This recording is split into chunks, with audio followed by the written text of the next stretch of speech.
आज जो कहानी मैं आप लोगों को बताने जा रहा हूँ ये शुरू हुई आज से करीबन 2 महीने पहले। यूं ही एक रैंडम कन्वर्सेशन के दौरान मेरी एक अफरीदी दोस्त ने तीरा वैली का जिक्र किया और साथ में उन्होंने कोई बड़ा क्लेम भी कर लिया कि तीरा वैली पाकिस्तान के सबसे खूबसूरत इलाकों में से एक इलाका है।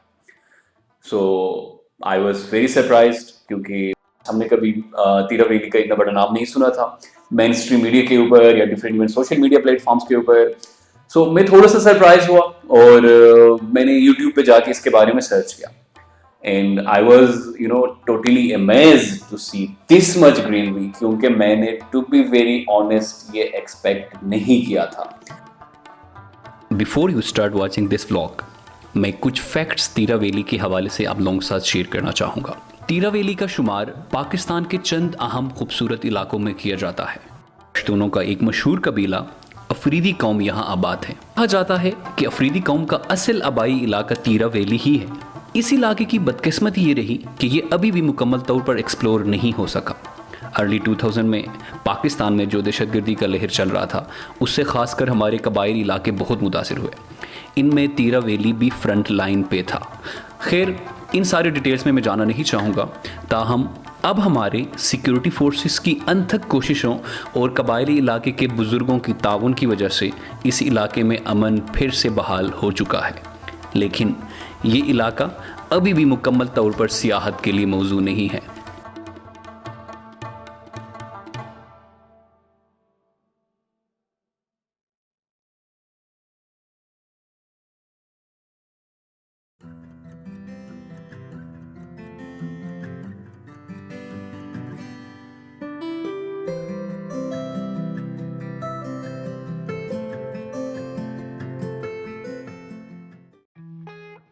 सफ़र का बाकायदा आगाज़ हैदराबाद पेशावर से किया।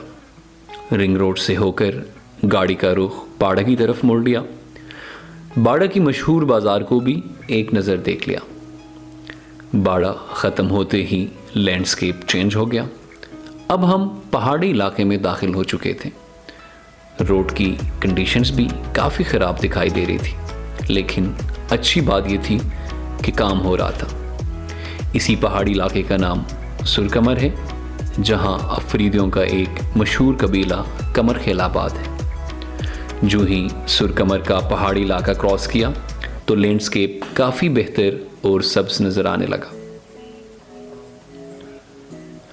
रास्ते में टेररिज्म से मुतासिरा गांव देखकर काफ़ी उदास हुआ।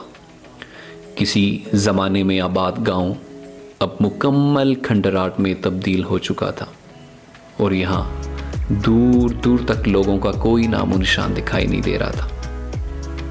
खैर हमने सफ़र जारी रखा। थोड़ी देर में रोड किनारे एक ढाबे में गाड़ी रोक लिया। अब भूख की नौयत इतनी थी कि लोबिया मटन कढ़ाई से भी जायकादार महसूस हुआ, इसीलिए भाई शायद थोड़ा इमोशनल हो गया। लेकिन लोबिया यार, यकीन माने ये मैंने फर्स्ट टाइम ये टेस्ट फर्स्ट टाइम देखा हुआ है, तो बहुत ज़बरदस्त। यहाँ से आगे रास्ते काफ़ी बेहतर थे।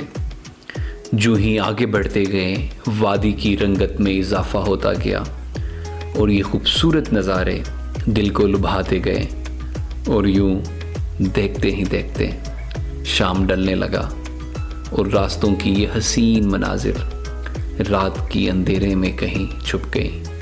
अच्छा भाई हम पहुंच गए? हाँ पहुँच गए। अच्छा राइट, ये हम कहाँ पहुंच गए? कहाँ पे पहुंच गए? तीरा वैली। तीरा वैली, जिस जगह में अभी हम हैं इसका नाम क्या है? स्टे करना है, शुलोबर का इलाका। शुलोबर का इलाका। अतौला भाई, अतौला आज आप हमारे होस्ट हैं राइट? हम इनके साथ स्टे कर रहे हैं। इस अतौला जो कि हमें अभी रिसीव किया यहाँ से। It took us 5 to 6 hours from Peshawar. So अभी हम जिस जगह पहुँचे हैं, रात को जो मुझे फीलिंग आ रही है यहाँ की, मतलब वो सारा फीलिंग्स अभी से आने शुरू हो गए हैं। मतलब मुझे फील हो रहा है कि मैं बहुत खूबसूरत जगह आया हूँ। वो पहाड़ों की वाइब्स अभी से आ रही हैं मुझे। सो बाकी इंशाल्लाह कल सुबह उठेंगे। अभी बहुत थक गए।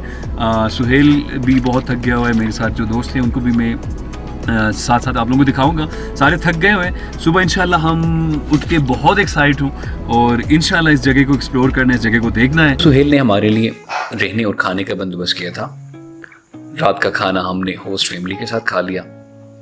थोड़ी देर के लिए गपशप लगाया और रात के तकरीबन 11 बजे तीरावेली को एक्सप्लोर करने की हसरत लिए बाहर अखरोट के दरख्त के नीचे सो गए।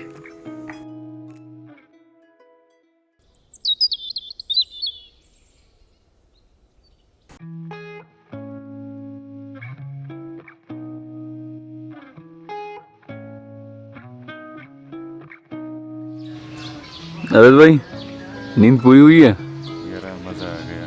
अच्छा। नींद तो मज़ा आ गया।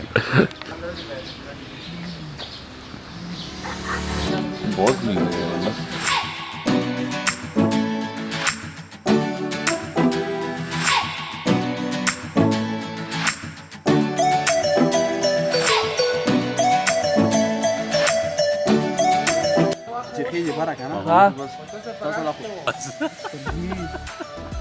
सुहेल हमने यार एक अब डॉक्टर को खादा। हाँ माशाल्लाह फिटा।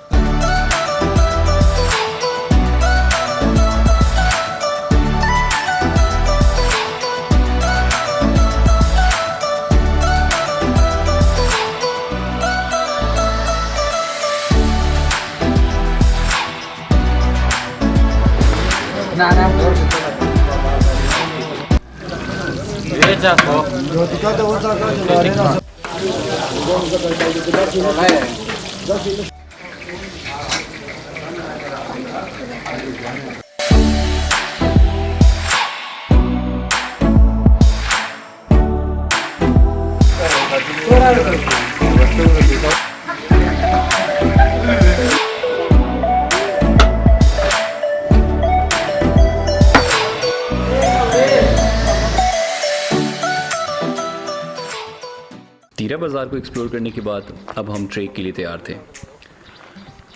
कुछ सिक्योरिटी रीजंस को मद्देनज़र रखकर डॉक्टर साहब ने अपने हथियार चेक किए और यूं ही हम प्रॉपरली ट्रेक अपना स्टार्ट किया।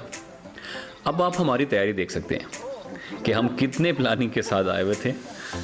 मेरे अलावा तकरीबन सबने चप्पलें पहन रखे थे और मज़े की बात यह है कि उन्होंने ही चप्पलों में ये ट्रेक कंप्लीट भी कर लिया। अब इसमें मैं आप लोगों की तवज्जो थोड़ा सा शहबाज के ऊपर लाना चाहूँगा, जो कि हमारे ग्रुप का सबसे इंटरेस्टिंग कैरेक्टर रहा। जज्बात तो भाई के साफ साफ नज़र आ रहे हैं। लग रहा है कि ये माउंट एवरेस्ट समिट तो बहुत आसानी से क्रॉस कर लेगा। अब थोड़ी ही देर में शहबाज का स्टेमिना जवाब दे चुका था। मीनवाइल बारिश भी शुरू हुई। हमें इलाके के लोगों ने बताया भी था कि यहाँ हर चंद घंटों बाद बारिशें होती हैं। इसके बावजूद भी हम बारिश के लिए तैयार नहीं थे। खासकर शहबाज तो बिल्कुल भी तैयार नहीं था और ऊपर से बारिश भी काफ़ी तेज़ बरस रही थी। हम मुकम्मल तौर पर भीग चुके थे। शहबाज की सूरत हाल को देखकर हम सब ने उसको यहाँ से वापस जाने का मशवरा दिया और वो यहाँ से विक्ट्री का निशान बनाते हुए एक दो फैमिली हाउस मेंबर्स के साथ गांव की तरफ वापस रवाना हुआ और हमने शहबाज को अलविदा कहने के बाद तीरा के इन हसीन जंगलों में गुम हो गए।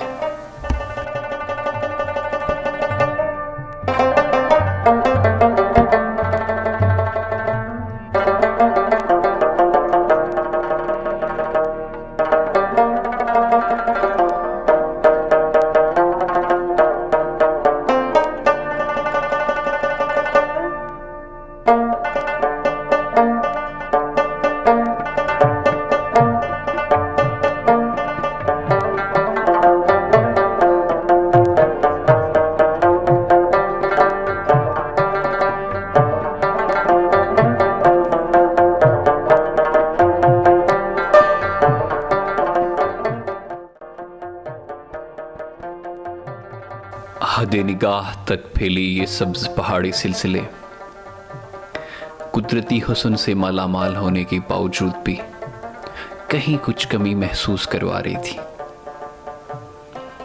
शायद ये वो राज अफशान करना चाह रहे थे जो कई सदियों से अपने अंदर छुपाए बैठे हैं। कहना चाह रहे थे गर्चे फितरत की खूबसूरती एक फितरी अमल है, लेकिन इस खूबसूरती को बिगड़ते हुए देखा है। फरियाद कर रहे थे, कोई है हमारी दास्ताने गम सुनने को तैयार। हमने इंसानों का खून बहते देखा है, हम बेरहम तोपों की गरज सुन चुके हैं और उन जालिम लोगों के हाथों अपनी शादाबी को आलाते हर्ब का तजुर्बा गाह बनते देखा है। बहरहाल मुझ में इतनी समाअत व बसीरत कहाँ कि उनकी लबे खामोश का तर्जुमा बन सकूं। उनकी ज़बान समझने के लिए तजुर्बा दरकार है, इसलिए फितरत के मुतालिए के लिए आप एक बार ज़रूर जाएं, कुदरत की दास्तान गम का तर्जुमान बन जाएं और वहाँ की खूबसूरती का पासबां बन जाएं। So this is where I am, जहाँ से at the top of तीरा वैली। यकीन माने कि यहाँ आके ना वो आपको वो सारे बातें याद आती है जो हमने कभी विजुअलाइज किया होता है, कभी हम ख्वाब देखे होते हैं, वही ख्वाब रियल हो के आपके सामने नज़र आ रहे होते हैं। सो हम जैसे लोग जो पहाड़ों का इश्क रखते हैं, सो उनके लिए तो it's one of the best place right now. वादी तीरा में मुकीम अबाइल लोग मेहमान नवाजी और बहादुरी में अपनी मिसाल आप हैं। सितम ज़रीफ़ी की बात यह है कि ये आज तक बुनियादी वसाइल से महरूम है। यहाँ के अबाइल लोग बहुत तल्ख़ हालात देख चुके हैं। यहाँ जाने वाले हर अहले बसीरत को ये अंदाज़ा होगा कि ये कौम हालात की मज़ीद तलख़ियाँ नहीं सह सकता। अब ये खुशहाली चाहते हैं। जब भी इस इलाके की अमन को गर यकीनी बनाया जाए, तब अताउल्ला जैसे कई नौजवानों के टूरिस्ट गाइड बनने का ख्वाब पूरा हो सकता है। ये प्यारे प्यारे नन्हे बच्चे पढ़कर अपनी कौम को आगे ले जा सकते हैं और सबसे बढ़कर ये जन्नत नज़ीर वादी तीरा पाकिस्तान का नुमायां टूरिज़्म स्पॉट बन सकता है। बस ज़रूरत है एक सोच की कि अब इस इलाके के मकीनों को उनका हक दिया जाए। मुल्क की दीगर इलाकों की तरह यहाँ पे भी स्कूल्स, कॉलेजेस और हॉस्पिटल्स के साथ साथ सैर व तफरीह का सामान भी फराहम किया जाए, ताकि ये बहादुर कौम अपने मुल्क की खिदमत में किसी से पीछे न रह जाए। और इसी तरह हमने तीरा में अपने होस्ट फैमिली को अलविदा कहते हुए ढेर सारे यादों के साथ वापस पेशावर की तरफ रवाना हुए।